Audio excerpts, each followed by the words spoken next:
So, originally we had decided to do an episode about the Yeti and the sightings, and so we were doing some research on this, and I was looking around, and I really couldn't find anything recent. Now, very few little recent things. Most of it's all before the early 1900s or before. Mm-hmm. Well, and you said that you would just mention that you found one that happened in November of last year. Yeah, one in Queensland where a trucker was driving down an old road in the middle of the night, and he saw a boulder that he thought a boulder had rolled into the actual road. But then the boulder got up and started moving. He said it had like a chimp-like round face, and it was angry and came and smashed the hood of his car with both of his fists. Oh, really? And then ran off. Wow, yeah. But, I remember back when we were kids during the 70s and 80s, it was there were a lot of sightings back then. Especially during then, and so much so that Disneyland even incorporated the Yeti into the Abominable Snowman into the Matterhorn back then, and because it was such a pop culture kind of thing, kind of like Bigfoot here in the States. But nothing really between then and now aside from that one. There's been a lot of footprints, right? But no actual sightings, because there was the army, and where was it? The Indian Army just right, and that's what I was going to say is that so it was weird, and I was thinking, well, there's no reports of it, and then suddenly out of blue that day, the Indian Army reported a series of footprints, and these are the footprints in the background here, if you can take a look, and they measured something like 32 by 15 inches. That's ridiculous. There's huge. But now they're saying they're probably tracks of a bear that has they've just melted, and as they melt they get bigger, and so that's here in the States with Bigfoot you can measure out the footprints and be relatively accurate, but in snow because of the melt factor that's kind of hard to do. One thing that you have to take into consideration though is the actual stride of it. Even though it might not have been 32 inches and 15 to start with, the stride is pretty far apart. Yeah, which would be uncommon for a bear, So yeah, I don't know. But yeah, the sightings of Yeti go back way back. I think I saw that the first report was from a guy by the name of B.H. Hodgson. And that happened back in 1932. 1832. Or 1832, excuse me. Yeah. And but throughout the years they've had many sightings, and footprints aside, Right. And the thing apparently is almost as big. It ranges from 6 feet to about 8 feet, while Bigfoot ranges from about 7 feet to about 9 feet. So it's thought that they're distant cousins, They basically always have the same description of each other. Mm-hmm. Just one is more snow and white, and the other one is brown. Right. Well, they have sightings of Yeti that have brownish fur as well. Right. But mostly it's white, and I think that if the thing exists, it's probably due to survival instincts that they have evolved. The white fur. Camouflage, right.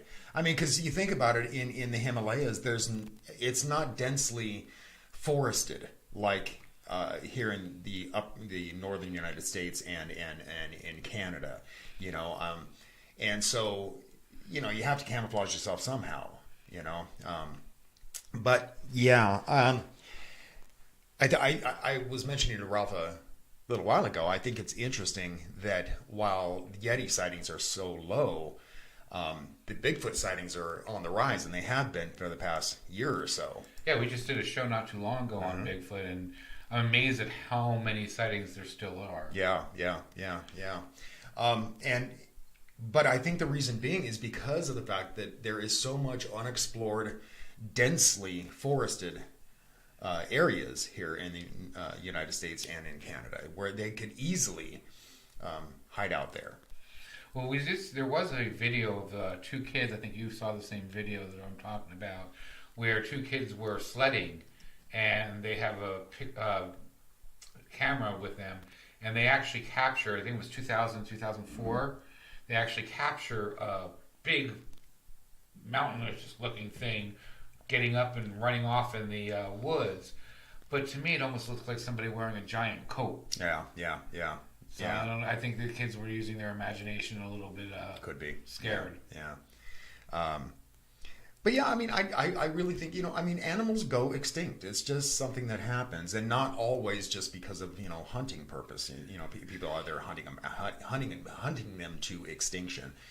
I just think that, I mean, I know that, some animals just naturally go extinct, and I think the Yeti has fallen victim to that. Possibly. I know back in 1903 or 1904, there was a British Army who also supposedly shot a Yeti. I guess they were laying telegraph line from in India, and a dozen of their men disappeared, and they couldn't find them. They never returned from their shift at night, so they went searching. They supposedly shot this giant Yeti, and they had him shipped off to supposedly a British scientist, and the body disappeared, and neither the body or the 12 men ever showed up again. Yeah, and I've heard that about Yeti reports, is that they tend to be much more aggressive than the Sasquatch. Yeah, I wonder why that would be. I don't know. Maybe it's because it's cold, making them grouchy. One thing I thought was interesting was that in December 2011, the Russians claimed to have captured a Yeti, but it later turned out to be a hoax. It was possibly a publicity stunt for some charity or something like that. So. Well, a lot of times it's just animals that are either from molting and stuff like that. I don't know if you've ever seen a bear that has no hair after it's molted. Oh, man. But that's a scary looking monster thing. Yeah, it looks like a werewolf almost. Right. Yeah. So I can see that things like that being misunderstood, and bears standing on their feet, which they do. They stand on their back hind legs. Pretty scary looking. Yeah, that. Yeah. Well, but I do know that Russia, like the United States, have hair samples, evidently, that they can identify. Most of them will end up being dog hair. Sure, most of them, yeah. But there are some samples that I've heard of that they have no idea what it is. So. And one of them is from supposedly a mummified Yeti. Oh, really? Yeah, I've seen reports of that. But again, these are all reports, like we said, from 1800s. Yeah.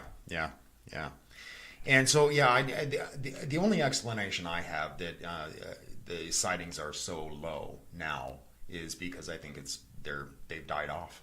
Why not? I mean, why haven't we? But if that's the case, like Bigfoot, why haven't we discovered any skeletal remains? Or in the case of the Yeti, it's so cold up there in the Himalayas. It could be very mummified. Right. So why haven't we found a body? I don't know how the area. Like you said, how much snow and everything is up there. I mean, maybe they're buried in the snow and we just haven't seen it. Yeah, very well could be. I mean, there's so many reports of humans disappearing in the snow up there, and they can't find them, and they are assumed dead, but no body is found because of the inches and inches of snow that have covered them, just from wind blowing over them and stuff like that. I recently read a report that said that Mount Everest is so littered with the bodies of the people that try to hike the thing that they use these bodies as trail markers. Isn't that crazy? Isn't that nuts? Wow. God. It's kind of a morbid way to hike. Let's see, we go north to the first dead body. Yeah, right. And then make a right. But I don't know, what do you think, man? Do you think that they've just died off? This is one of those that I'm not sure if they even ever existed. Yeah, really? Bigfoot I more believe in than the Yeti. And the only reason I say that is because, like you're saying, nothing has ever been found. The Yeti kind of just disappeared, and it's mostly just in folklore. Yeah. Well, I know it goes back like 350 years in Sherpa folklore. That's quite a long time, But I mean, you think about the Sasquatch, and in the Native American folklore, I mean, it goes way back too, So I definitely think if there is a Yeti, that you're right, that it's a distant cousin or somehow related in the tree line, in the family line of their family tree. That's what I was trying to think. Yeah. You know, and viewers, you know that Ralph and I are big believers in Bigfoot. Actually, you know, I think the possibility that it could exist is very high. You know, now Yeti, on the other hand, I mean, maybe it just has a smaller population, and that's why, you know, you don't get any sightings. And it would explain why we think it's extinct now, because a small population, and then it just would die out. Yeah. And don't get me wrong. I mean, I realize that the Himalayas, it's a long mountain range. It's a huge mountain range. I mean, and certainly it probably hasn't all been explored. Right. And how many times do people go up and exploring it? It's not. It's not one of those places. Where, not compared to places where Bigfoot would be in forests and stuff like that, where it's mountainous, but it's not as dangerous and as cold. Well, yeah. I don't know, but what do you got? Anything else? That's it. That's pretty much it. Because I mean, like Ralph was saying, we were hard pressed to find any sighting information. Yeah, I found a few sightings, but again, like you said in the beginning, I'm seeing more about footprints than I am actual sightings of the beast. And again, that excuse me.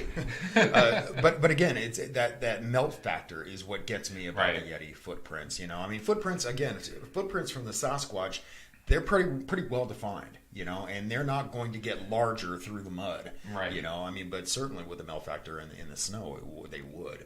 Yeah. But there's the controversy there, like you said, that the footprint span is so far apart, and I don't think that a bear could do that necessarily. Especially walking on their hind legs for that long of a period. Yeah. I mean, I know they do stand up on their hind legs, but they usually don't walk across a whole field on their hind legs. Yeah. I think maybe a polar bear could reach that stride, but a typical bear in the Himalayas, no, probably not. You know, because they're not that big. You know.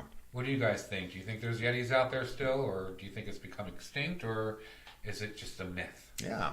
Let us know. Drop a comment down on the bottom. And listen, if you like the show, press that thumbs up. We love to see that, you know. And don't forget to subscribe. And when you do, make sure to hit that little bell, because that way you'll be notified every time we upload something new. And I also want to mention one more thing. Don't forget that we have a discussion group at Facebook called Black Lotus Discussion Group, and there is the link right there, and I'll drop the link in the description at the bottom as well. We are a fun group. We're not one of those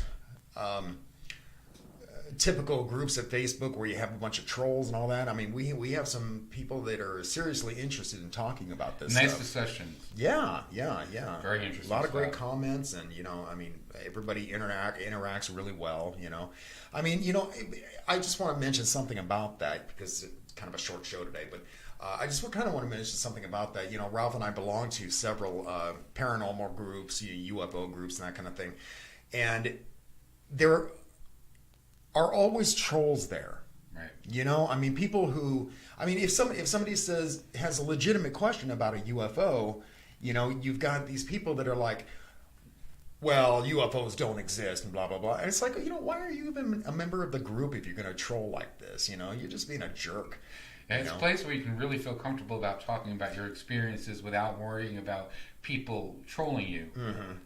I've noticed that. Yeah. In fact, one of the members recently thanked me, and he said, you know, I'm really glad that you guys created this group. He said, because, you know, I don't feel comfortable talking about this with anybody, because I don't you know, he had a problem with a shadow person, you know, and he has his whole life, and he lives in fear of being thought of as a kook, right? You know. And something else I want to bring up about that is that he asked me, he says, because I know him on a personal basis, and he says, I have to ask you, he says, do you really believe in this stuff about UFOs? And, you know, because I know you and I know your sense of humor, and I can see that you would do this out of just like self-amusement, you know. And I told him, you know, I absolutely believe in this. I absolutely believe in UFOs. I absolutely believe that alien life exists on Earth. I absolutely believe in the paranormal. And the reason I believe that is because, like Ralph, I'm a magnet for these things. I mean, I've had so many weird things happen to me over my life, you know? Seeing is believing. Yeah, absolutely. What was that thing I saw recently that it was a quote and it said, a skeptic is someone who has just never experienced it for himself, or something like that. And that really hit home for me, you know, because I think everybody should go into these kind of matters with a healthy dose of skepticism. I really do. However, don't go into it as a skeptic and try to prove it as a skeptic. Or just prove it. You know, accept the information that you receive, but use that skepticism to weed out the information that you that could possibly be to false. me. There's got to be something out there that with so many reports and so many people talking about it. Yeah, we can't all be crazy. Yeah. So anyway, sorry to get away from the whole Yeti subject, but again, even with the Yeti, go into it with a healthy dose of skepticism, but you come away from it and you go, maybe not, or maybe it could, at least we have an open mind about it, I guess. Exactly. So anyway, let's get out of here. Sounds good. So until next time, keep thinking and question everything.